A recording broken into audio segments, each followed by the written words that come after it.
নমস্কার, আমি তরুণ ঘোষ। তড়িঘড়ি ফিরে এলাম। একটা গুরুত্বপূর্ণ খবর হয়েছে, সেটা হচ্ছে নিউ ইয়র্ক টাইমস করেছে একটু আগে, লাইভ আপডেট দিয়েছে নিউ ইয়র্ক টাইমস। সেটা যে Israel vows to intensify attacks after Iranian missile hits hospital. হসপিটালে একটা মিসাইল বেড়েছে Iran.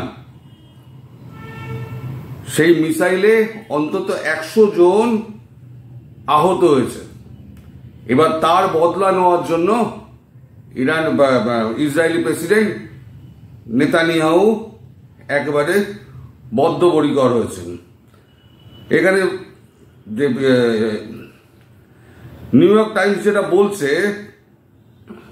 Iranian struck the largest hospital in southern Israel. The hospital said it was targeting several patients and mild injuries. Israeli Prime Minister ordered a fire response. The defense minister said as the military is carried out further strike in Iran. Israeli defense minister warned on Thursday the Israeli military would intensify its strike on strategic targets in Iran after a barrage of Iranian missile hits of several locations including major hospital complex in southern Israel. মানে একেবারে কয়েকশো rocket একেবারে ওই southern Israel যে hospital ছিল তার আশেপাশে সমস্ত জায়গায় মেরেছে। মারার ফলে যারা পেশেন্ট ছিল সেই পেশেন্ট অনেক আহত হয়েছে। বলা হচ্ছে আপাতত 100 জন, কিন্তু সংখ্যাটা আরো বাড়তে পারে। এই যে ইসরায়েলের ওপরে যে এই যে ইরান হামলাটা করলো, হামলাটা করছে তো ব্যালিস্টিক মিসাইল দিয়ে, কিন্তু আয়রন ডোম কিন্তু ব্যালিস্টিক মিসাইল কিন্তু আটকাতে পারছে না। ভারত যেটা প্রত্যেক কটা ব্যালিস্টিক মিসাইল আটকে দিয়েছিল, তুর্কি ড্রোন আটকে দিয়েছিল, মানে আমাদের ফোর্টিয়ার সিস্টেম ছিল এয়ার ডিফেন্সের, সেই ফোর্টিয়ার সিস্টেমে আমরা কিন্তু আটকে দিয়েছিলাম। এখন ইসরায়েল কিন্তু আয়রন ডোম দিয়ে পুরোটা আটকাতে পারছে না। সম্ভবত এবার ভারতের সঙ্গে যোগাযোগ করছে। ভারতের ডিফেন্স সিস্টেম হয়তো চেয়ে পাঠাতে পারে নেতানিয়াহু, ইসরায়েলের প্রাইম মিনিস্টার। তাতে নিশ্চয়ই ভারত আপত্তি করবে না, কারণ ভারতকে একসময় কিন্তু ইসরায়েল প্রচুর সাহায্য করেছিল। বিশেষ করে 99-এর কার্গিল যুদ্ধে ভারতকে প্রিসাইজ মিসাইল দিয়েছিল, প্রিসাইজ অ্যাটাকের জন্য মিসাইল দিয়েছিল। সেই মিসাইল দিয়েই কিন্তু ভারত কিন্তু পাকিস্তান সেনাবাহিনী খতম করেছিল। ফলে ইসরায়েলের যে অবদান ভারতের ক্ষেত্রে, সেটা কিন্তু ভারত কখনো ভোলে না। আর ভারত যেমন বন্ধুকে ভোলে না, ভারত তেমন শত্রুকেও ভোলে না। এখন ইরানের সঙ্গে আমাদের সম্পর্ক ভালো, কিন্তু সম্পর্ক ভালো হলে কি হবে? ভারত লড়াই করছে মৌলবাদের বিরুদ্ধে, আর ইরান মৌলবাদীদের সাপোর্ট করে। এই যত হিজবুল্লাহ, হুতি, যত হামাস যত আছে, ফান্ডিংটা কে করে? ফান্ডিংটা করে এই ইরান। নিজে হাত ময়লা করে না, হাত ময়লা করে এদেরকে দিয়ে। ফলে এখন সাপে মাথা কাটার জন্য এখন মানে নেতানিয়াহুকে উঠে পড়ে লেগেছেন। নেতানিয়াহু বলেছেন, মানে এই প্রথম নেতানিয়াহু প্রকাশ্যে বললেন যে Israel threaten two eliminate Khamenei after Iranian missile strike. মানে আমাদের একমাত্র লক্ষ্য হলো সেটা হচ্ছে ইরানের প্রেসিডেন্ট, ইরানের ধর্মগুরু আয়াতুল্লাহ আলী খামেনিকে হত্যা করা। Israel defence minister car Sage eliminating Iran's supreme leader Ayatollah Ali Khamenei is one of the country's war goals. Only war goals actually. সেটা হচ্ছে খামেনিকে মারা।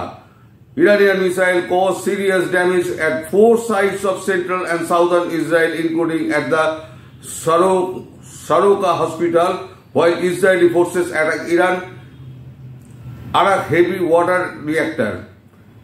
আরাক হেভি ওয়াটার রিঅ্যাক্টর দিয়ে হামলা করলে কি হবে? হামলা তো আটকানো যাচ্ছে না। আমি বলেছিলাম আগের ভিডিওতে, ইরানের হাতে এখন শুধু রয়েছে ব্যালিস্টিক মিসাইল আর ক্রুজ মিসাইল, ডিফেন্স সিস্টেম বলে কিছু নেই। এই যে এখন মানে আমেরিকা নাব্য দোনামোনা করছে আমেরিকা। যে নামবো কি নামবো না, নামবো কি নামবো না। কারণ কি বলুন তো, কারণ হচ্ছে গিয়ে আমেরিকার অস্ত্র বেচা আর নিজের কার্যসিদ্ধি।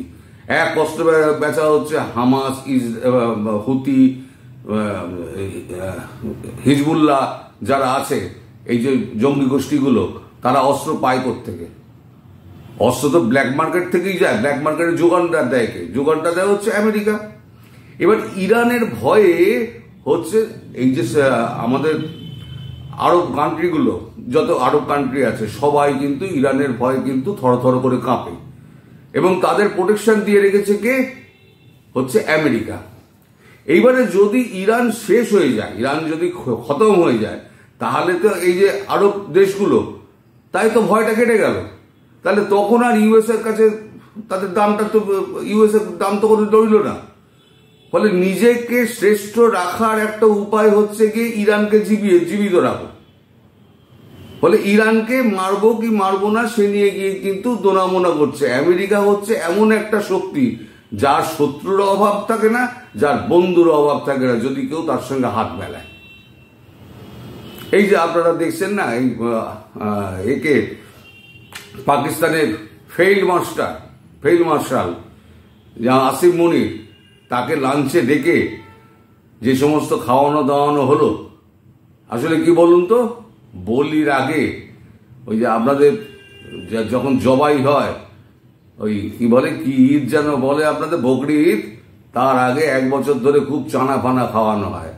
এই চানা ফানা এখন দানা পানি দেওয়া হচ্ছে এই আমাদের আসিম মুনিরকে।